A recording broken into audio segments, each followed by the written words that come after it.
Coming up on this episode of the Roundtable. I think participating in conventional politics still makes a lot of sense, but I think, unfortunately, we're probably headed for something more ugly, and it's hard to know exactly what that's going to look like.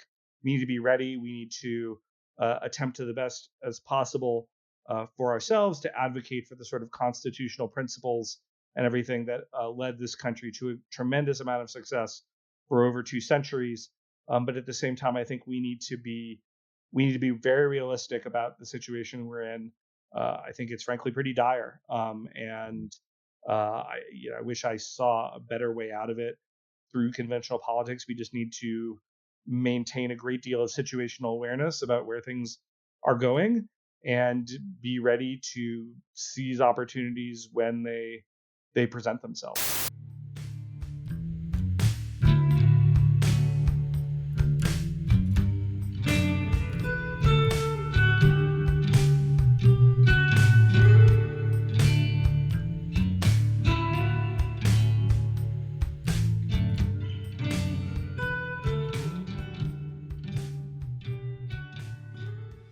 Hello and welcome once again to the Roundtable, your weekly publishers and editors podcast here at The American Mind. I'm your host, Spencer Clavin, features editor of The American Mind and associate editor of the Claremont Review of Books. And no sooner did I say that we were all back, the crew was gathered together after our summer travels, then we dispersed once again, scattered to the four winds.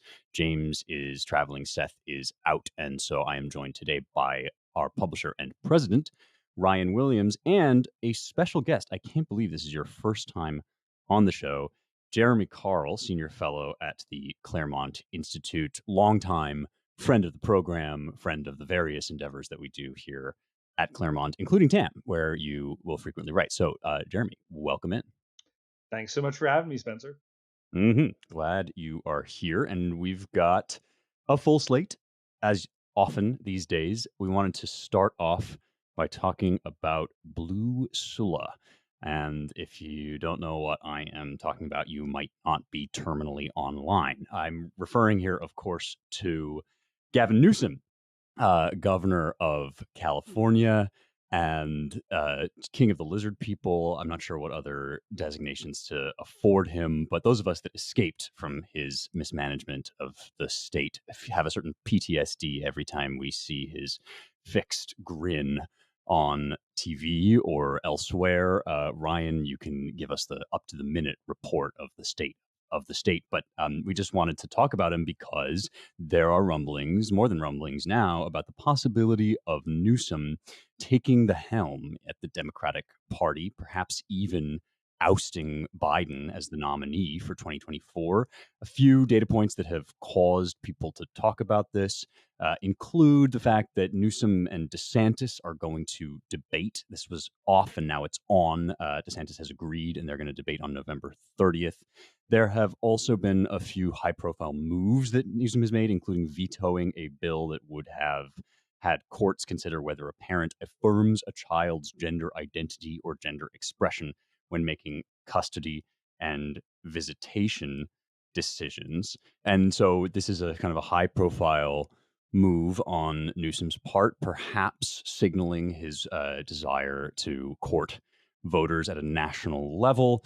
The Blue Sulla references, of course, to Lucius Cornelius Sulla Felix, the first man in the Roman Republic to seize power through force during the convulsions of civil war that eventually led to the downfall of the Republic and the onset of the empire. The idea here being that you think you want a red Caesar to come sweeping through and destroy the chaos of the decrepit administrative state, but what you might actually get is a vindictive and ruthless blue leftist leader who seizes control for himself. What do you guys make of all of this? First of all, the likelihood that we are staring down the barrel of a Newsom candidacy in 2024.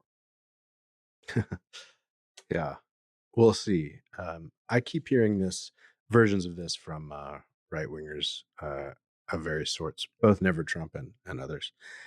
And it's some species of this. It's also the Michelle Obama thesis is floating around there as well. Um, there, it's this interesting phenomenon on both right and left. Has different facets, but I think each thinks the other side is craftier and more in possession of levers of nefarious power than they are. And in this case, I still think it's the case that the Democratic Party will find it very hard to dislodge Joe Biden unless Joe Biden is somehow levered or forced out, blackmailed out, or whatever, or he decides to step down. I think the latter is very unlikely, and the former is possible.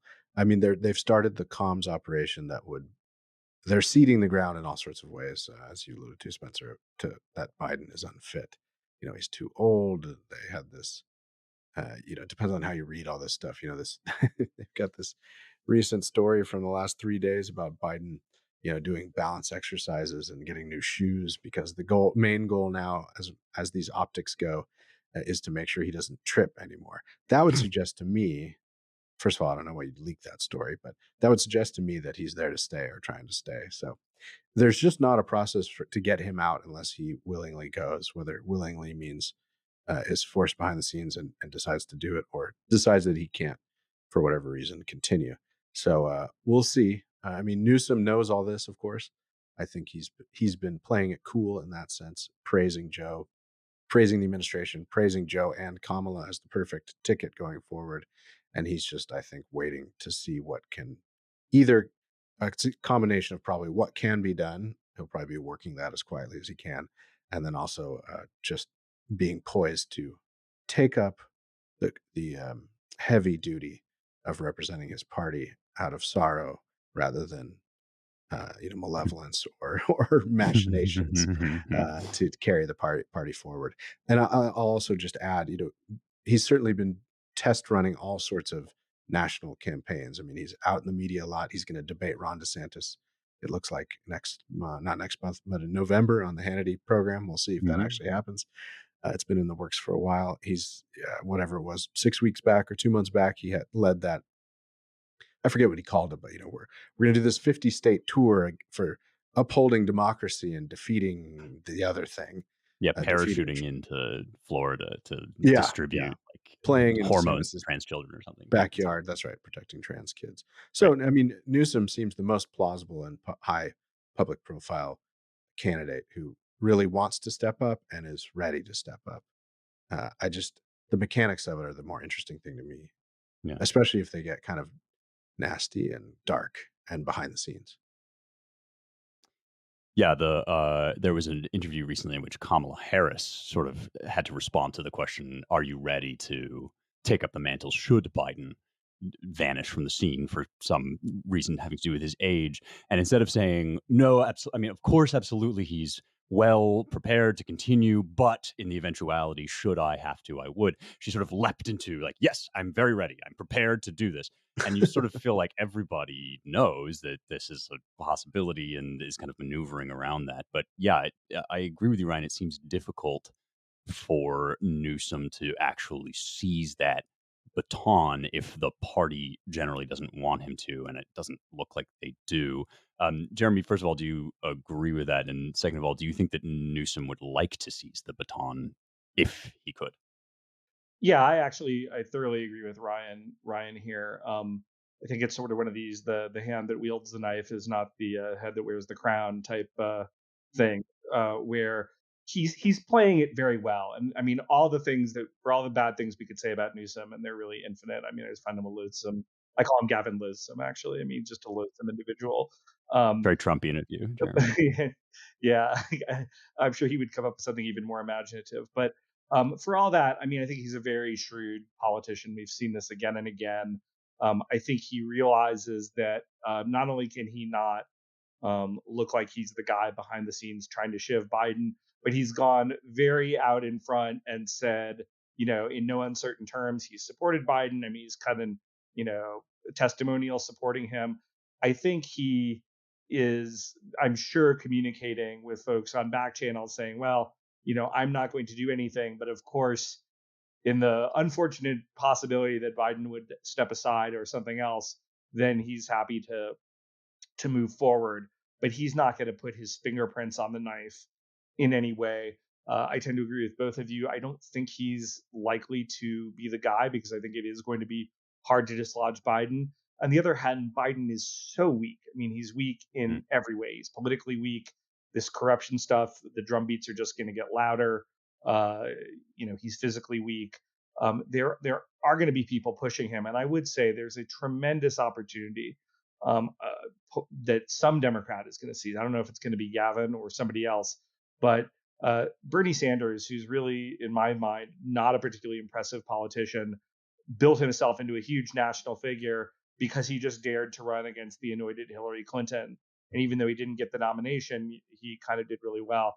I just think what we see with RFK Jr., even with some of that polling, there's really a lot of anti-Biden sentiment out there that if somebody even remotely credible jumps into this race against him, I don't think that Biden will be dislodged, but that person is going to build a substantial following, and I think has a potential to get a lot of votes. So I'm looking for something. I actually think that if it comes down to Newsom versus Harris head to head, I actually think Newsom beats Harris, even though the Democrats really don't want a white guy.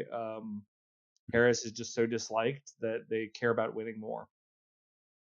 There's an interesting question implicit there in what you said, Jeremy, which is if somebody were to emerge as a challenger or simply as an heir to the inevitable day when Biden will shuffle off this mortal coil, or at least the political scene, would that person be best served by breaking right or breaking left? I mean, Mm. there's the kind of Kamala Harris model, and maybe this wouldn't be her strategy, but it seems as if a Harris run would look like, justice last. The black woman sails in to save everything, whereas Newsom, with this veto of this trans bill and so forth, has been kind of perceived as trying, at least at a surface level, to break right, to attack from the right. And I wonder which one of those would be more effective. Jeremy, you've written for us about the way that the Democrat Party is currently kind of reconfiguring, realigning Right. demographically, and therefore also in some ways ideologically. Yeah, I wonder what you think. It seems like there's a huge appetite among party leadership for kind of extreme left policies. Less clear to me how successful that would be as an attempt to grab the actual votes of people. Yeah, I mean, I think it's a really interesting question because I think it's very different if you're running in a true open primary versus now. My immediate instinct, as you ask that question, is to say that I would do neither. I just run Hmm. on. I'm not corrupt. I'm not too old. I am the inheritor of pleasant, moderate, solid democratic policies that we all love, that unite the party. But I'm just, I don't have all these weaknesses that Joe Biden has. If I had to break anywhere in a primary, I would certainly break left and try to say that Biden is not sufficiently progressive. But I think that there's a lot of risks for that. If I really want to ultimately be the nominee, I not even in 2024, but I'm building a profile for 2028. I think kind of I want to keep as close to the center as I can and just build up votes that way. So I think I wouldn't do an ideological attack against Biden. I'd do a corruption and age attack against Biden. Yeah, yeah, yeah. Same thing, younger this time. That's good. Yeah. I like that. By the way, I think the Trump name for Newsom might be Gavin Lizard. Is that possible? Gavin Lizard, my opponent, Gavin Lizard, in Well, the failed state of yeah, California. Um, if I'm out here in California, so but Trump is not himself a boomer. He's a greatest generation, but the greatest generation boomer types, the sort of right wingers, have always had good nicknames for people. It was kind of, this practice was born with Rush Limbaugh in a way and perfected by him. So the one mm, I've heard, Spencer, is the easy rhyming one, which is Gavin Gruesome. Gavin Gruesome. Okay, that's good. Halloween, it's coming up, Yeah, so yeah, very seasonal. it's a very Um, October epithet. Yeah. I have one last question on this for you, Ryan, or for both of you, and that is about the whole DeSantis of it all. It seems to me as if there's one reading of the debate that says, well, Newsom sort of views DeSantis as the real opposition to him or the real alternative to him. And on that level, this is the part of it that kind of excites me the most, only because I've been saying for a while that Gavin Newsom versus Ron DeSantis is kind of the presidential race we in a perfect world would deserve. It represents the actual fight that we're having. It's starkly ideological, but also has these kind of concrete examples of the two states that you can point to. And so there's a way of reading this that says it's kind of a tribute to DeSantis and maybe elevates him where he's been kind of flagging behind Trump. There's also something to be said for, this is sort of a diminishment of DeSantis in that he can't even really go toe to toe with Trump, and so instead he has to kind of get notched back down to the governor level and just be fighting at this kind of in this peripheral sideshow. Does either one of those readings appeal to you more? Is this good or bad for DeSantis, and what does he get out of it by saying yes? I would say, look, DeSantis has a problem of sliding every week or every 2.5 weeks on a rolling average in the polls since he announced. So I think he's looking for any opportunity to distinguish himself from the rest of the field and even from Trump. I mean, you saw he's been doing some press this last week, attacking Trump a little more explicitly on a few, he's got his items he goes through: promises not kept, border wall, firing Fauci, investigating Hillary. COVID, right? He has this. We'll hear some of that tonight. We're recording on Wednesday, debates tonight. And then there's the practical side of it too. Although I hope that DeSantis has studied in detail Newsom's interview with Sean Hannity from whenever it was, a month ago, because it showed Newsom, and he's done it on friendlier media too, but it was more stark with Hannity. He basically ran circles around Hannity. He's a very, very talented demagogue, and he lies shamelessly. He has this whole shtick where California, which I just have this latest stat in front of me, violent crime rose statewide 13.5% over the last 3 years, from 2019 to 2022 in California. And then you can take all sorts of other indices, the highest unemployment rate in the country and all that sort of stuff. The homelessness problem is rampant. And Newsom, at various levels, has presided over and failed doing anything meaningful about the homeless from the local level on up throughout his career. So he's so vulnerable, and yet, except someone well in possession of those facts and familiar with Newsom's shameless demagoguery is going to have a very hard time against him, because he pitches his state as the sort of glowing example of sort of 21st century advanced technocracy and democratic progressivism, and he has all the lines ready. So I think for those reasons, the November debate between Newsom and DeSantis will be very interesting. And if I were DeSantis, I'd probably take the opportunity, because it's a way to show this, as you said, Spencer, an interesting mix of ideological and practical contrast between, the leading blue state governor and the leading red state governor, who also happens to be running for president. Yeah, it has the possibility of making him look good. One other thing that has struck me since the beginning of this presidential election cycle has been the fact that DeSantis needs to be running under the tragic misapprehension that a record of successful policies and smart common sense ideas is a good recommendation to the American public. And if there was ever a time when that was true, it doesn't seem to be true now. And perhaps there's a way to get the message across more clearly in head to head with DeSantis. We shall see. Let's leave that topic for now. And Well, you asked both of us. I'm curious if Jeremy has I'm sorry. additional Yeah, stuff. go ahead, Yeah. please. Yeah, I mean, I think he is just an incredibly slick demagogue. I think he particularly appeals to women in the same way kind of Trudeau does in Canada. There's just something about them that I think turns off a lot of men, but some women particularly sort of find this creepy stalker but very charming guy appealing.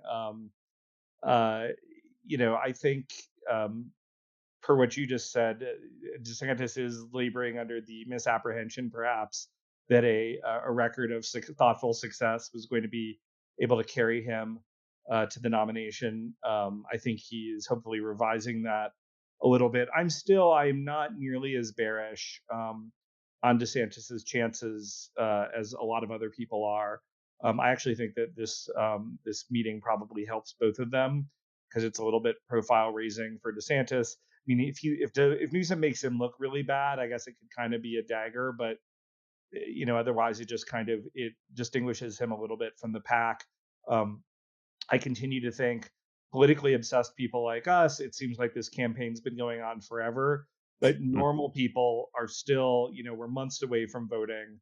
Um, both Iowa and New Hampshire, if you look at the polling, are relatively speaking weak states for Trump. And in a little bit of the way that Biden hugely disappointed early, and then did well in South Carolina, and that slingshot him.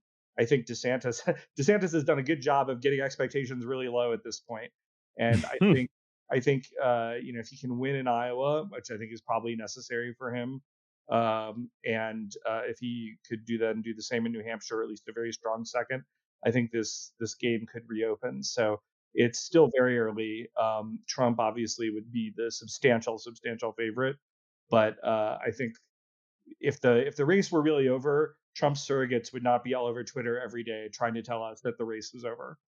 So we'll have to see how that plays out. It's just you're making me wish the race was over. That sounds great. If we could diminish actually all the whole sort of Twitter of it all has become an almost unbearable cesspool. Not that it wasn't to begin with. Okay, it is now that time once again. Seems like it comes around faster every year. The ritual of our politics. It's time to talk about a government shutdown. This is about funding the government, obviously. The major difference between this time, how is this night different from all other nights? Well, it seems that the kind of more pugnacious coalition in the House, these new Republicans that have been fighting really since the beginning with uh, Speaker McCarthy, are probably going to torpedo or seem to want to torpedo the current deal that is floating over from the Senate. This is the sort of funding that would, or a bill rather, that would fund the government up through November 17th, which seems like a remarkably short amount of time to me. Those of you two probably have more context watching these things. You can tell me whether this is sort of unusually short, but in any case, it seems like it's going to hit problems in the House. Here's Florida Republican Representative Byron Donalds talking to a reporter. He says, "You continue spending. You have $6.2 billion for Ukraine, and they do nothing to secure our southern border. That is just a non-starter. The Senate needs to get real.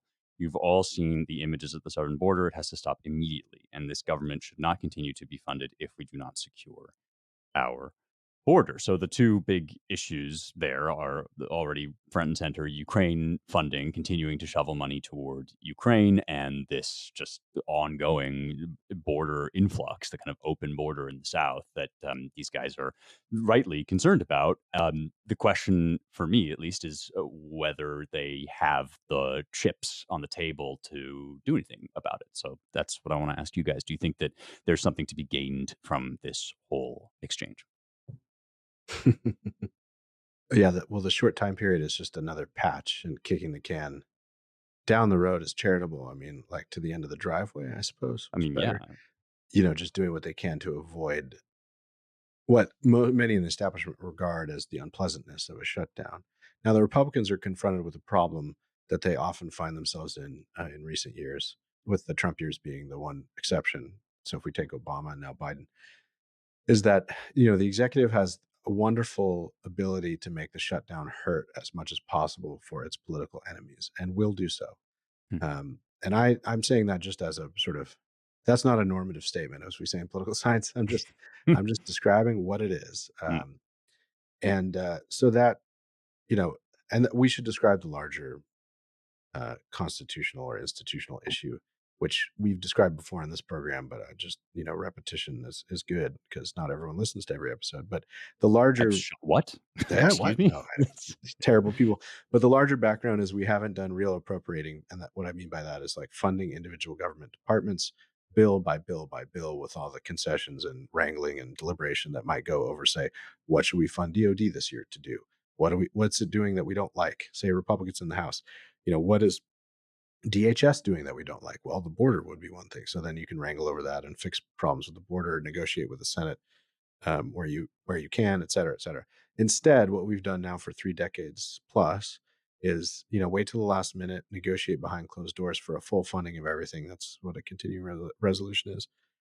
Sometimes also takes the form of an omnibus spending bill, and then it's like you pass it. You got this 2 days ago. It's 1,300 pages. Nobody reads it. Trust leadership. It's the best we could do. Pass it or we shut down. And if we shut down, you're bad people because grandma doesn't get, food stamps or whatever. This is how this game is played. So the Republicans, I think, finally, part of their negotiation, part of that group of however many it was, some of the Freedom Caucus, some not, who held out to make McCarthy speaker. Part of it was this issue. How do we handle this problem of the CR, continuing resolutions, this massive spending that gets jammed down everyone's throats? And they wanted to do something. They got a concession out of McCarthy that they would reset the spending or keep this spending at pre-COVID levels annually, whatever it was, 1.47 trillion. Now this current CR is higher, so they're all crying foul, especially with business as usual. So that's the whole context of the thing. Republicans need to find a way, even when they don't hold the presidency, to shoot this hostage or use this whole thing to their advantage. They still haven't figured that out. The polling on this looks like one of the benefits.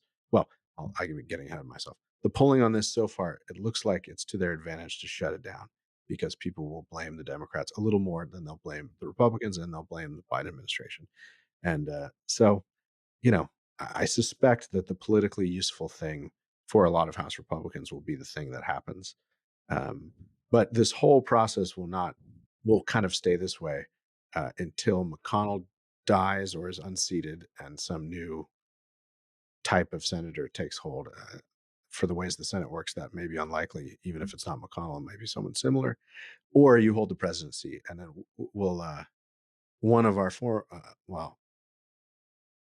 We are in possession of a piece of writing that would talk about what you might do to use this shutdown to your advantage as a president, but it would have to be a Republican president, and that's a very interesting argument. And I hope any future president will read it. We'll flog it on future episodes and on the American Mind, etc. But it's the whole thing's a mess and is flatly offensive, not only to the intent of the American founders and subsequent statesmen, but it's offensive to the idea of deliberative democracy itself. This whole budget process, or funding process, I should say. Yeah, I would certainly agree with that, and it's interesting. I worked when I was at another previous think tank very closely for a decade with the late Secretary of State and Treasury and head of OMB George Schultz, who was nothing but he was many things, but he was certainly a member of the Republican establishment in good standing and not a bomb thrower, to say the least. He lamented to me so many times the disappearance of regular order, the disappearance of budgeting. I mean, he thought it was a total travesty.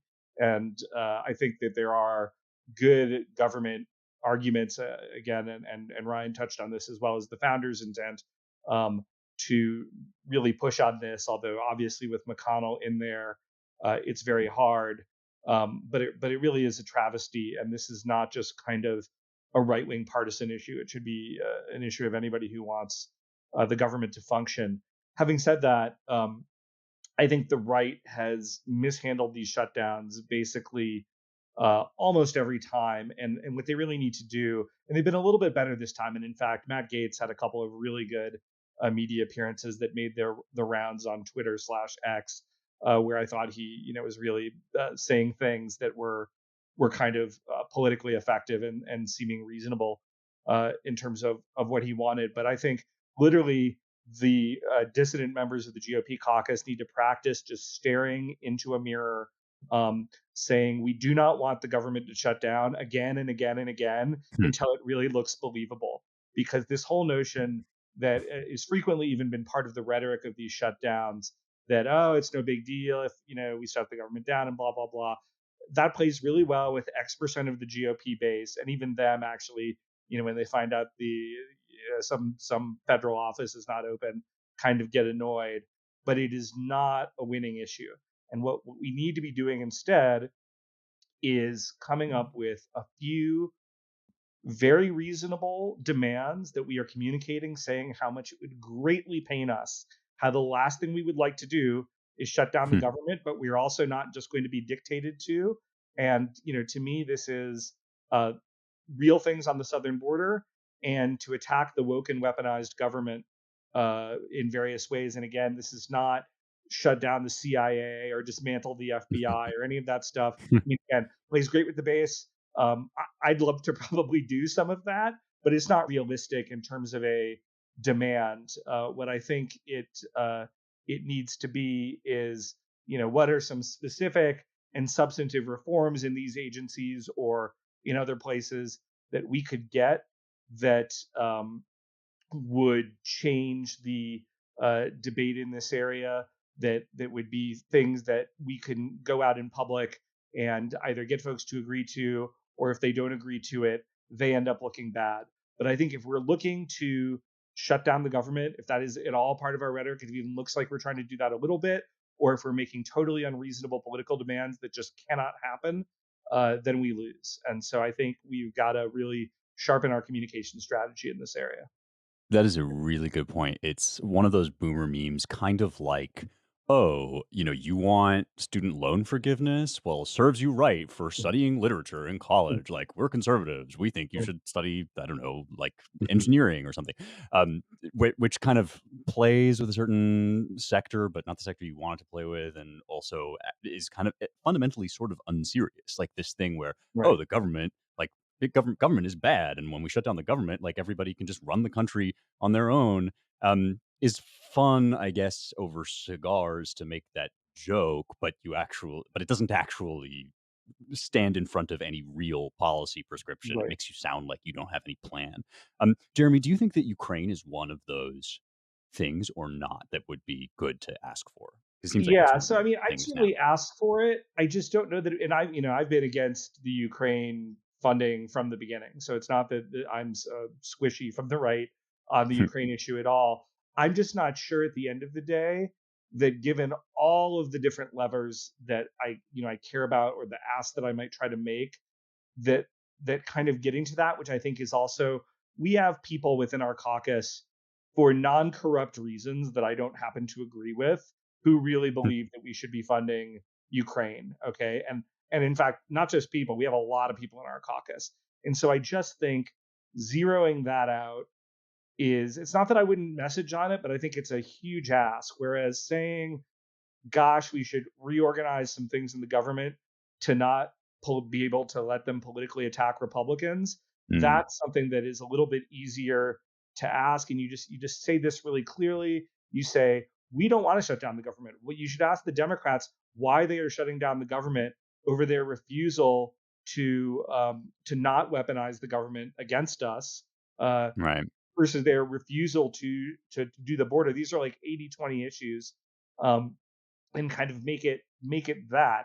And again, I'm seeing some evidence that we're doing a little better on that this time, but I still couldn't tell you for sure, other than the border, what are our clear things, and even on the border, what do we want? What are the specific things that we want to get and need to get to move forward with this funding? So I just think we need to be much crisper, much clearer, so that every person who's paying half attention knows these are the things that need to happen, and then we'll fund the government.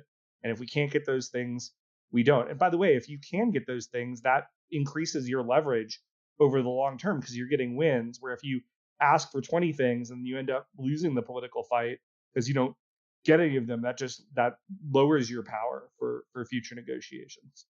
Yeah, it Yeah. sure seems like one of those things that whatever, intramural squabbles are going on within the Democrat Party, they're just much better at that sort of thing than we tend to be. Sorry, Ryan, I cut you off, but go on. No, that's okay. I agree with that mostly. I think what you just said, Spencer. Um, I also just want to emphasize how much this is a product of two things, at least: the culture of the Senate and the sort of post administrative state era, post 70s era.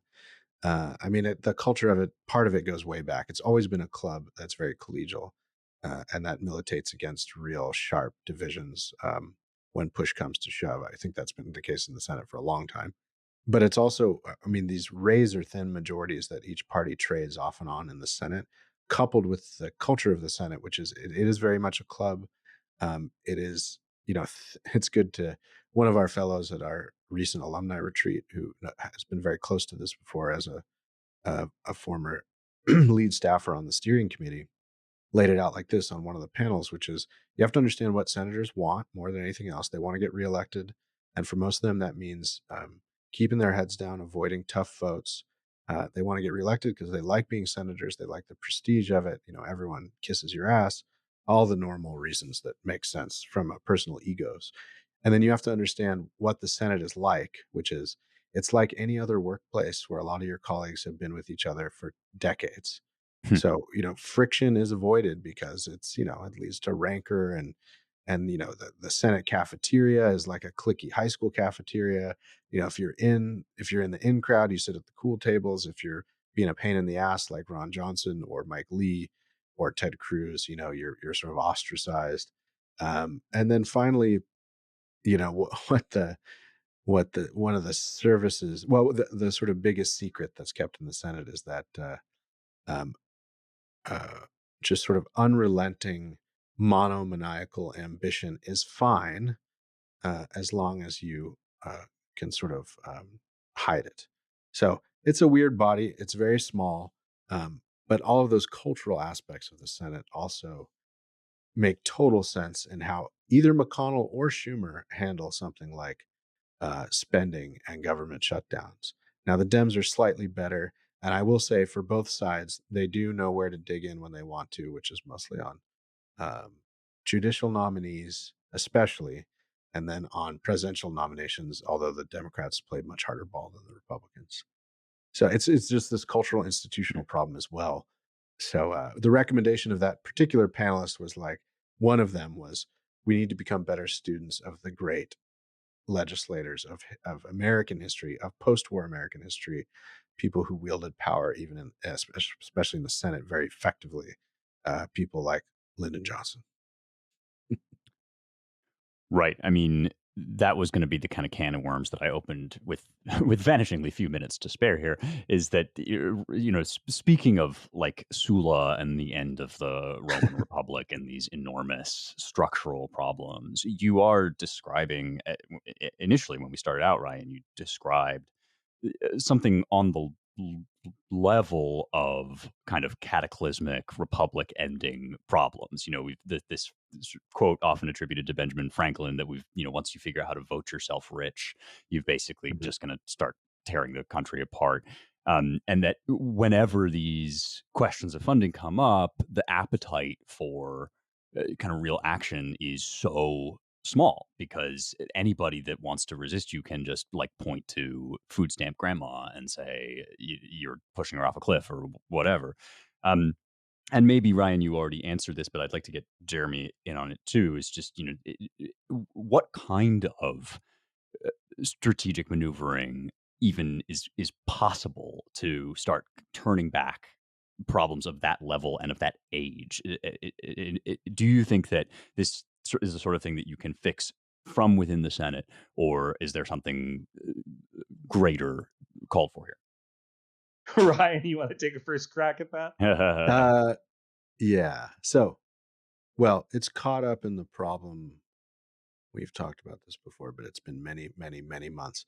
It's Yeah. caught up with this interesting fact that was until the 90s pretty rare, fairly rare in American politics, which is neither party really dominating national politics. So we've been in trade-off gridlock for 30 years now. Um, it's sort of ironic that the first time the Republicans win a nice majority in the House in '94, and many decades, is sort of the beginning of our current gridlock era, where we trade the presidency and we trade narrow majorities in the House and the Senate. Um, so in a way,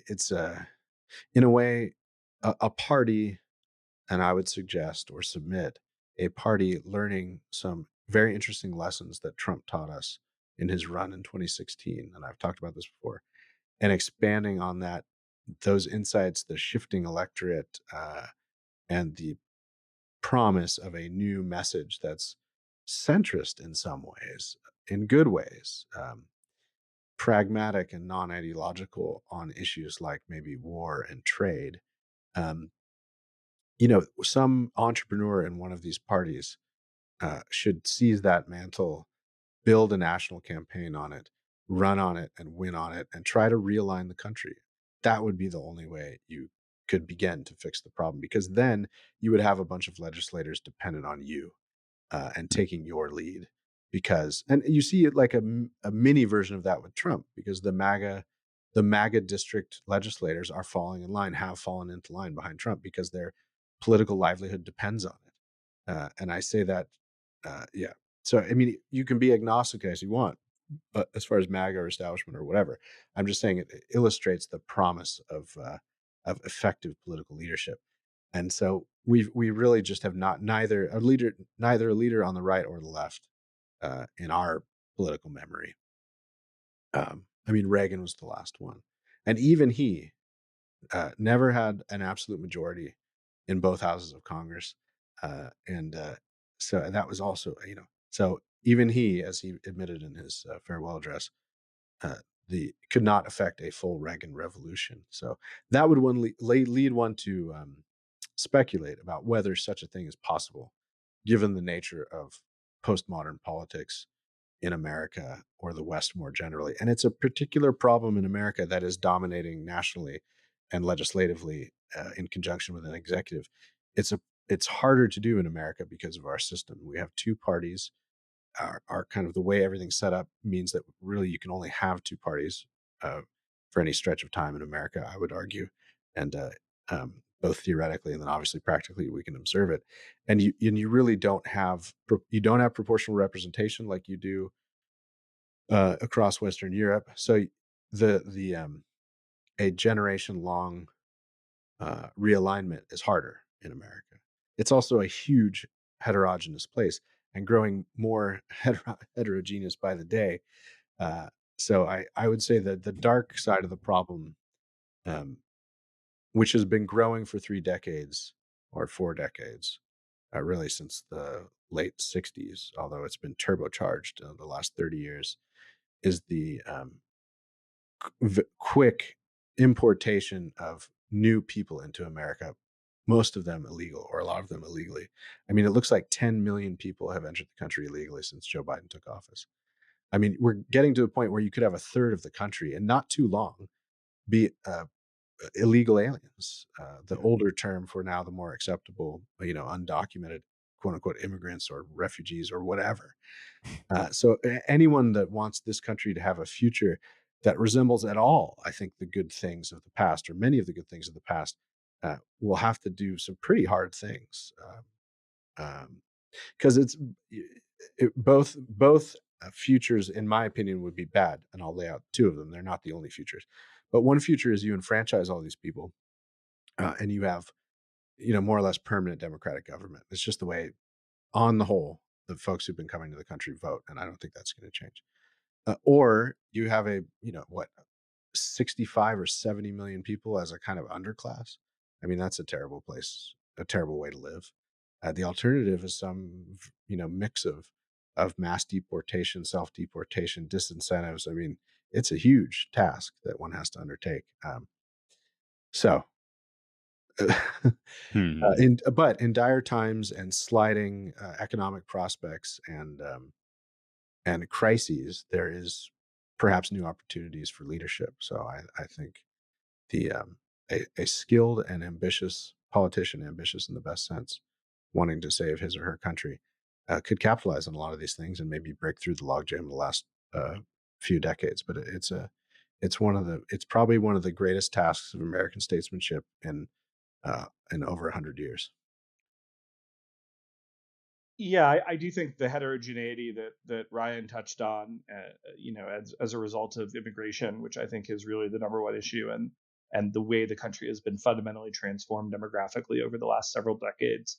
I think that is the core issue. I think it's the core challenge because we don't share the same common backgrounds and assumptions. I think Jaffa had some quote about this, and I'm sure you guys would know what it is, but sort of that you can kind of get away with it if you have sort of a difference of views that's not kind of a core difference of kind of principle, and you can sort of make politics work. But I think unfortunately we're not in that box right now.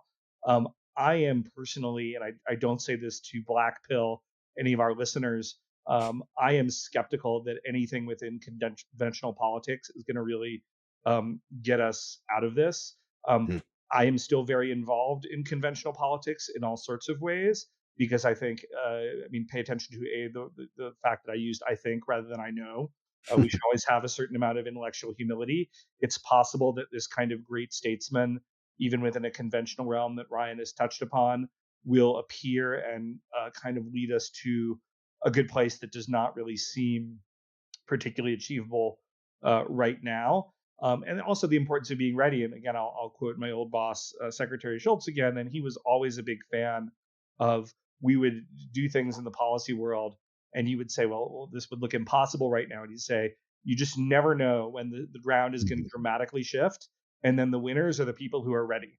When Mm. you're ready with the bill that you just ready to drop in because a crisis has dramatically changed the political sphere in ways that we can't anticipate. So certainly, I think participating in conventional politics under that theory still makes a lot of sense. But I think, unfortunately, we're probably headed for something more ugly, and it's hard to know exactly what that's going to look like. We need to be ready. We need to attempt to the best as possible for ourselves to advocate for the sort of constitutional principles and everything that led this country to a tremendous amount of success for over 2 centuries. But at the same time, I think we need to be very realistic about the situation we're in. I think it's frankly pretty dire, and I wish I saw a better way out of it through conventional politics. We just need to maintain a great deal of situational awareness about where things are going and be ready to seize opportunities when they present themselves. Oh, just the one wild card. It's just so hard to predict when the clock will run out on our sort of seemingly so far endless ability to pile up debt. Right. When does that bill come due? Now, we're the world's Right. reserve currency, which gives us a lot of leeway for being irresponsible. In a way, Europe is much more disciplined on some of these. I mean, the spending issues, not uh, than we are, which would offer you a creative leader a lot of opportunities to go after, to use the excuse of a currency or debt crisis to go after the things that he thought had to go. That's a big wild card. I've mentioned it before. It bears rereading. Go reread this long essay from Chris Demuth in the Claremont Review books called "Nationalism, Populism, and Trumpism." It's now probably 5 years old at least, but it holds up well, and he gets at some of the, what do we do about intractable national politics questions, and he focuses, I think, very intelligently and from a spot of seeing a lot of this from firsthand experience of the problem of debt and spending, and his advice is sort of Schultz's, Jeremy. It's look, neither party and their constituents seem very interested in doing much of anything serious about spending right now or debt. The best thing to do is to prepare to have something ready to go when it all falls apart, which it must eventually.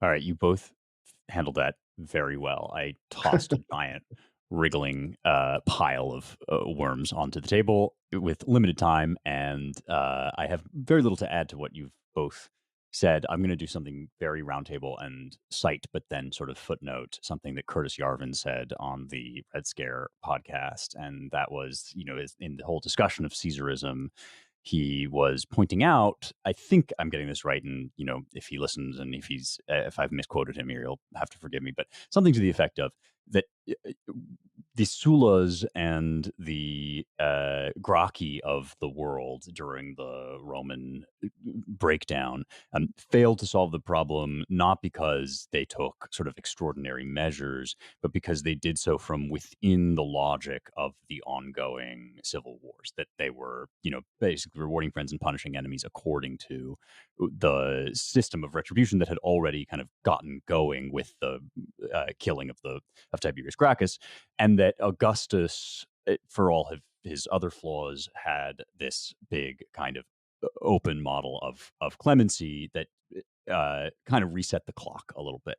And one thing that strikes me as common to both of your remarks, despite the fact that there's a lot of differences between you, is that there is kind of this need for um, somebody who can plausibly represent himself as not indebted to the whole tangled historical system that we've been we're essentially all of us born into.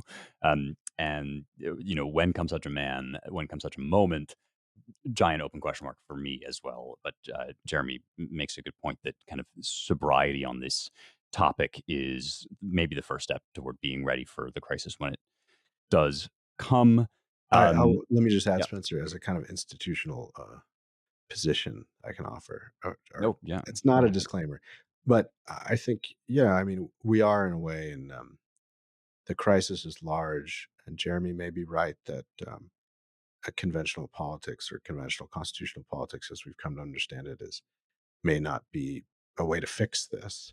I, I I'm not saying this as an endorsement of anything extra constitutional, but whatever comes, my hope would be whoever has this dropped in their lap and is in a position to do something about it would do it in a Augustian fashion, Spencer, with a large souled magnanimity in doing one's best to uphold as much constitutional propriety as possible and bring into the fold as many of one's fellow citizens and even denizens as possible. And so, what we really hope for, whatever may come, is a single or a series of responsible statesmen who are magnanimous. Now, that is something that comes very rare, even in individual form or group form in American history, but it's not unknown in American history or democratic history more generally. So, I mean, the post-Civil War era was like that, right? I mean, a lot of those guys could have hung and didn't. yeah, And I think that was the right decision. yeah. So, Yeah, no, here, and frequently, of course, talking about the possibility of something is interpreted or understood to be endorsing it, and I'm sure that nothing we can say will stop the bad faith listeners from doing so. And I But it's will add one important. more. Yeah, As far as extra constitutionality goes, in many ways, American uh, and many facets of the way we do modern government in America after the turn of the 20th century, and especially after the 1960s and 70s, has rendered whole parts of our national political governing structure extra constitutional. So yeah, we're already there in many ways. yeah. right. And for all that magnanimity is a crying rarity, even in the best of times, Ryan, you're right. I would argue and suggest that we might have more examples of it to cite in our history than most. Even Augustus, I don't think is as good an example to cite as Washington. I mean, the Washingtonian spirit is really, in some sense, what Mhm. we're talking about. This the wielding of power. Um, for the sake of handing it over to where it rightly belongs is kind of vanishingly rare, but also very much in keeping with the American spirit. So, with that rather heavy topic, let's do a lightning round on just a very light piece, and that is, we I feel like these days we often run through kind of depressing subjects that are grim or sobering, and so every now and then it's just nice to pick something up from the "you love to see it" category of news items. And that is where I filed the collapse of the Center for Anti-Racism at Boston University, spearheaded by none other than first-rate race charlatan Ibram X. Kendi, who grabbed the bag in 2020 in a very big way when everybody was wringing their hands over quote-unquote systemic racism, became the head of this center to the tune of $43 million all told, including $10 million from Jack Dorsey, then CEO of what was then Twitter. Now, shocking absolutely everybody to the surprise of the nation, the entire enterprise has revealed itself to be a self-serving sham. Reports are emerging from employees and indeed ex-employees, since Kendi has laid off, it looks like about half the staff. Reports are emerging that basically nothing has been done with this money that was supposed to be done. People quoted saying things like, there was never any intention that I could see of doing the things that we got these grants for. The whole thing was being incredibly, dreadfully mismanaged. Boston University now launching an inquiry into the whole affair. Unclear to me what it will dredge up that those of us with any degree of sanity and skepticism didn't already know, namely that this guy is and was and remains a snake oil salesman to the nth degree. But I guess the very quick question that I'll ask both of you guys is, will they ever learn? Does any of this change the fundamental facts on the ground, or will the Kendys and the D'Angelos and the rest of the race hustlers out there go on peddling their snake oil?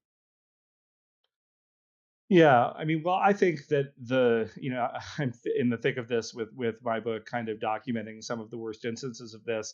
I think, sadly, the more societally relevant thing for where we are in 2023 is the fact that these guys got the money, Yeah. not that we're not so far gone that having burned through the $38 million or whatever it is with nothing to show for it, Boston University is not willing to just say whatevs. They'll at least do some papering over sort of investigation that won't really have any real consequences. But we continue to see these charlatans getting a lot of money. It is the ratchet effect, and the ratchet kind of goes only one way, on a permanent basis right now. So I think we've certainly come back to a significant degree from the days of post George Floyd, but I don't see us as kind of having recycled in any way toward true sanity that we're going to go back to anything else. We're just waiting for the next faux ginned up outrage to be put up there, and we'll be back on the same cycle again. And if anything else, the demographic changes in the U.S. are just going to assure that this will be more and more of an issue as we go forward, unfortunately. Yeah. Yeah. I mean, anyone. So you would have thought that, well, it's this weird phenomenon, right? You get famous like Kendi does by writing a very topical book, and being who you are in a way, and then you're lucky in a way because you know the the sort of starting in Ferguson and then rolling through George Floyd and all the rest, you kind of ride that wave. So as an entrepreneur of grift, Kendi is, it's a pretty impressive track record. I mean, that is a lot of money to get for a center at a prestigious university. He used it to trade up his jobs at universities too. So all that, game recognizes game. And I don't mean to say I'm grifting here running the Claremont Institute. I just mean, that's a funny way to look at it. But yeah, I agree with Jeremy. I mean, the real shame is that no one at one point paused to read Henry Rogers's, that's before he was rebranded Ibram Kendi, reread, sort of go through his scholarly collection of writing and see it for what it was, which is sophomoric, uh, full of logical fallacies, sort of circular in its reasoning. Um, if anyone wants proof of that, just go Google Ibram Kendi, gives definition of racist policy, and you'll Or see listen what. to him on Ezra Klein, Yeah, actually. This is yeah. Well, right. surprising. Yeah. Yeah. I mean, listening to the guy operate in public and then reading his stuff should have disabused anyone of the notion that he was deserving of many, many, many, dozens of seven-figure gifts. So that's the real shame. It's not that, and look, I mean, I don't know what Jack Dorsey thinks, but a lot of these corporate donations to BLM and all the rest, I think a lot of it's pretty cynical. It's just, this is part of what we give to causes right now. The cause celeb is the plight of racism, especially against blacks in America. So let's throw that portion of the budget at this year. Shoot, let's double it. We'll be really generous. And this is just what one does. And I think a lot of people have caught on to that. So this has become a cottage industry, not just amongst black scholars studying anti-racism, but the Robin DiAngelos of the world too, the white liberal who decides to make a fortune as a quote unquote anti-racist consultant or bias consultant. It's just a huge industry, and so it's the bees are flocking to the flowers, or the flies to the honey, etc. So it's not surprising. It's human nature in operation, and there's this here previously unavailable giant pool of money, so it's attracting a lot of mediocre, although in their own way entrepreneurial and often slick characters who make a buck on it. Yeah. We And that's know very that. American, actually, I should add. I mean, go back and read Mark Twain's account of the kind of snake oil salesman The King and the Duke. That's Yeah, the King exactly and what I the was about Duke, to Yes. refer to. Yeah. and Okay. Huck Finn, and you get a sense of it. Yeah. Exactly. No, that's true. I mean, in some ways, it's as American as apple pie. We know that Ibram used to be called Henry Rogers, but I did not realize until very recently that he became Kennedy by all but taking his wife's last name. They jointly decided to change their name, and that to me is sort of especially amusing. My take on this whole thing, I guess, is Jeremy. It remains to be seen whether Boston University will say what amounts to whatevs, and I suspect that at some deep psychological level, the failure of these enterprises is kind of the point, in that the more worthless, in the traditional sense, your kind of designee is for these funds, the more you demonstrate your bona fides as somebody who is willing to pour out his blood guilt money simply for the virtue of being black and being in public. I think that very little will change about the way that those people tend to operate and think. It's kind of the point in a weird and ultimately very perverse way. Well, and the Black Lives Matter people who, buying Patrice Coulard, buying these multi-million-dollar mansions for herself. I mean, Right. there have been no real consequences for that, other than that people are maybe giving her less money now. But the criminal charges that are absolutely warranted by that are not going to happen. So, I'm skeptical, and maybe it is right that it's almost a conspicuous form of giving to give to something that's so useless. But I do think there are some true believers out there. I mean, I know Oh even yeah. Yeah. in some pretty influential places, and so I do think that there, some of this is cosmetic, but unfortunately, there's a lot of it that's real, and I think the power dynamics of our society are going to ensure that we see a lot more of this type of grifting in the future. And now it's time for me to give a plug for the BLM funding database at dc.claremont.org. Because if you want to know where that money is going, there's a very easy way to do so through vast amounts of research compiled by our very own scholars. It's at dc.claremont.org/BLM-funding-database, although you can just go to dc.claremont.org and then click at the top right, and you will find it.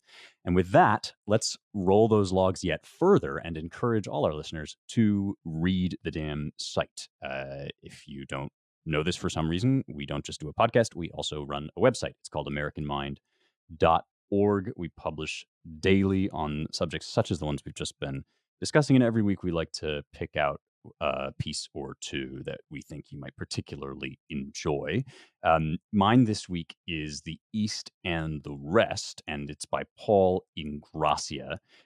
This guy is a law clerk at the McBride Law Firm, graduated from Cornell Law School, writes for us on sundry and various topics, and this time is taking up a subject that a few of our authors have kind of been monitoring, and that is the steady rise of an Eastern power coalition. Not just Russia, as we sort of flail around and virtue signal on Ukraine, but primarily in some ways China, the kind of covert empire building that's going on, or perhaps not so covert if anybody were paying quite enough attention. It's a detailed piece, but also very legible, and will bring you up to speed on a lot of this stuff if you aren't already. Also a sobering one, but something that pays to be aware of, because as these developments unfold, this is another one of those things that could come sort of sweeping out of left field to change the game altogether. So it's called The East and the Rest. It's by Paul Ingracia. Ryan, what do you got? I just wanted to recommend for those of us for our readers who are used to spicy takes on the national political scene or the occasional interesting pseudonymous author, to just return us back to one of our old friends writing in an older way about the roots of our modern predicament, and that's our old friend Dan Mahoney, writing a piece called Truth in Politics, which is actually a reprint of a speech he gave to the Fellowship of Catholic Scholars at Catholic University of America. I recommend it just because Dan is a very learned man, speaks and writes in French, among other things, is well versed in the cross-Atlantic trade of ideas, and it's a nice little compressed tour and a sophisticated one with some links and further things to read, but also, someone well versed with, say, the work of our fellow Christopher Rufo, as well as he is with great thinkers like modern thinkers like Pierre Menant and others. So just go take a quick little. It's not that long, but go take a quick little immersion in an interesting and knowledgeable mind thinking through some of the intellectual roots of our current political pathologies. And that is it for us this week. Thanks very much for listening. If you like our show and you want to learn more about all the stuff we do, I already told you a few places you can go to do that. AmericanMind.org, our DC-based Center for the American Way of Life at dc.claremont.org. But there's also the Claremont Review of Books, which is our sister publication, comes out quarterly in both online and dead tree forms. If you, like me, harbor an antiquarian love for the printed word, you can get that at ClaremontReviewOfBooks.com and sign up to subscribe there. You can also support our work at claremont.org/donate. We greatly appreciate donations of all sizes. Would really welcome your help because that's how we keep this show on the road. You can also support us by giving this podcast 5 stars wherever you're currently listening. Spotify, Apple Playlist, all that stuff is extremely helpful.